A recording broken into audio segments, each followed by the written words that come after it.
कर्ज, hypertension, anxiety, BP, stress, depression, सबका बड़ा कारण पैसों का दबाव है। लेकिन सबसे खतरनाक बात क्या है जानते हैं? कर्ज इंसान की सोचने की ताकत छीन लेता है। दिमाग हमेशा डर में रहता है, फोन से भागता है, आधा समय मोबाइल साइलेंट या बंद रहता है। नया क्या सोचेगा, भविष्य क्या प्लान करेगा? अगर आप भी कर्ज में डूबे हैं और रास्ता ढूंढ रहे हैं तो ये वीडियो आखिर तक देखिए। आज मैं आपको वो पूरा रोड मैप देने आया हूं जिससे लाखों लोग कर्ज से बाहर निकले हैं। आप भी निकल सकते हैं, हाँ निकल सकते हैं। कर्ज से आजादी की शुरुआत सच स्वीकार करने से होती है। डायरी उठाओ या एक्सेल शीट खोलो, लिखो किसको कितना देना है, ब्याज दर कितनी है।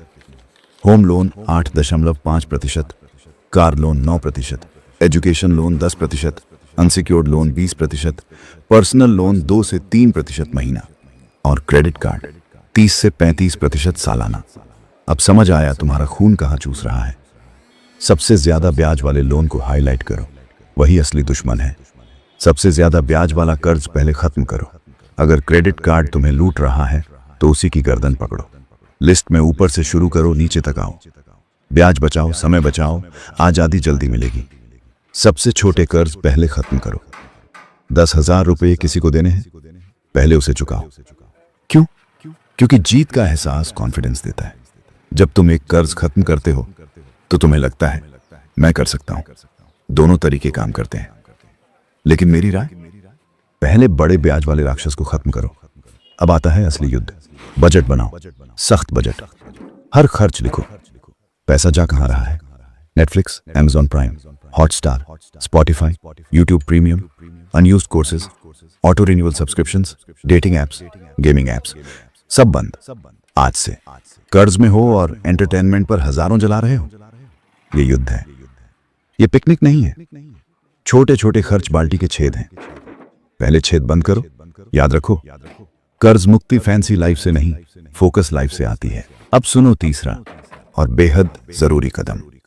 तुम्हें एक इमरजेंसी फंड बनाना ही होगा। क्यों? क्योंकि जिंदगी कभी पूछकर खर्च नहीं भेजती। ना बीमारी पूछती है, ना एक्सीडेंट पूछता है, ना नौकरी जाने से पहले नोटिस देता है। अगर तुम्हारे पास इमरजेंसी फंड नहीं है तो हर अचानक खर्च तुम्हें फिर से कर्ज की दलदल में धकेल देगा। और मेरी बात ध्यान से सुन लो। सबसे पहले हेल्थ इंश्योरेंस लो। हाँ, सबसे पहले इंश्योरेंस खर्च नहीं है, ये कर्ज से बचने की तैयारी है। जिंदगी में 2 चीजें पक्की हैं, अनिश्चितता और उसका खर्च। तुम कितनी भी प्लानिंग कर लो, एक बड़ी बीमारी सारी बचत उड़ा सकती है। ईएमआई रुकेगी नहीं, बच्चों की फीस रुकेगी नहीं, घर का खर्च रुकेगा नहीं। लेकिन अगर हेल्थ इंश्योरेंस है तो कम से कम तुम्हें नया कर्ज नहीं लेना पड़ेगा। याद रखो, इंश्योरेंस वो छाता है जो बारिश से पहले खरीदा जाता है। बारिश शुरू होने के बाद छाता खरीदने जाओगे तो भीगना तय है। अब एक और जबरदस्त तरीका। घर में देखो, ऐसी कितनी चीजें हैं जो पिछले 6 महीने से इस्तेमाल ही नहीं हुई। पुराना मोबाइल, बंद पड़ा लैपटॉप, एक्स्ट्रा कुर्सियां, पुराना फ्रिज, माइक्रोवेव, पुरानी टीवी, कैमरा, साइकिल, ट्रेडमिल जिस पर कपड़े सूख रहे हैं, पुरानी किताबें, म्यूजिक इंस्ट्रूमेंट, पुरानी वॉशिंग मशीन, बैग, घड़ी, कोई भी गैर जरूरी सामान।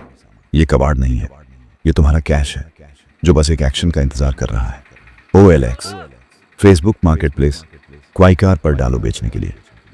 2-4 किश्तें तो यहीं से निकल जाएंगी। एक आदमी ने बताया, घर की बेकार चीजें बेचकर 27,000 रुपये निकाले और उसी से क्रेडिट कार्ड का बकाया खत्म किया। कर्ज से मुक्ति बड़ी सैलरी से नहीं, छोटे छोटे एक्शन से आती है। लोन को लोन से नहीं, इनकम से हराया जाता है। अगर पति पत्नी दोनों कमाते हैं तो एक की सैलरी घर चलाए, दूसरी सीधी लोन पर लगे। अगर अकेले हो तो एक एक्स्ट्रा इनकम सोर्स खोलो। आज के समय में मौके बहुत हैं। Freelancing, content writing, video editing, data entry, insurance agent, weekend tour guide, Ola Uber, Rapido, tiffin service, home food delivery, tool rental, camera rental, bike rental, room rent. अगर घर में एक एक्स्ट्रा कमरा है तो खाली मत छोड़ो। PG कल्चर बूमिंग है। 3,000 रुपये से 7,000 रुपये तक हर महीने आ सकते हैं। हर अतिरिक्त 1,000 रुपये कर्ज के खिलाफ एक हथियार है। दुनिया में 2 तरह के लोग होते हैं, एक जो खर्च काटते हैं, दूसरे जो कमाई बढ़ाते हैं। और जो दोनों करते हैं वही कर्ज से आजाद होते हैं। अगर अचानक पैसा आए, बोनस, टैक्स रिफंड, कोई चीज बेचकर, कोई पुरानी एफडी मैच्योर, तो घूमने मत निकल जाना। यह पैसा सीधा सबसे ऊपर वाले ब्याज पर मारो, लोन की प्रिंसिपल घटाओ। यही मौका होता है जब तुम तेजी से कर्ज कम कर सकते हो। सबसे अहम, चुप मत बैठो। कर्ज लेकर बहुत लोग साइलेंट मोड में चले जाते हैं, ना किसी से बात, ना बैंक से बात, बस डर। याद रखो, बैंक दुश्मन नहीं है। अगर ईएमआई भारी लग रही है तो टेन्योर बढ़वाओ, रिस्ट्रक्चर कराओ, इंटरेस्ट कम कराने की रिक्वेस्ट करो, लेट फीस हटवाओ। अगर जेन्युइन समस्या है तो बैंक सुनता है। 10 में से 7 लोग डर की वजह से बात ही नहीं करते, और वही डर उन्हें और डुबो देता है। जो खड़ा होता है, ईमानदारी से बात करता है, वो रास्ता निकाल लेता है। कर्ज श्राप नहीं है, ये एक फेज है, और हर फेज गुजर जाता है। जब अगली बार ईएमआई का कॉल आए तो डरना मत। याद रखना, तुम भाग नहीं रहे हो, तुम लड़ रहे हो।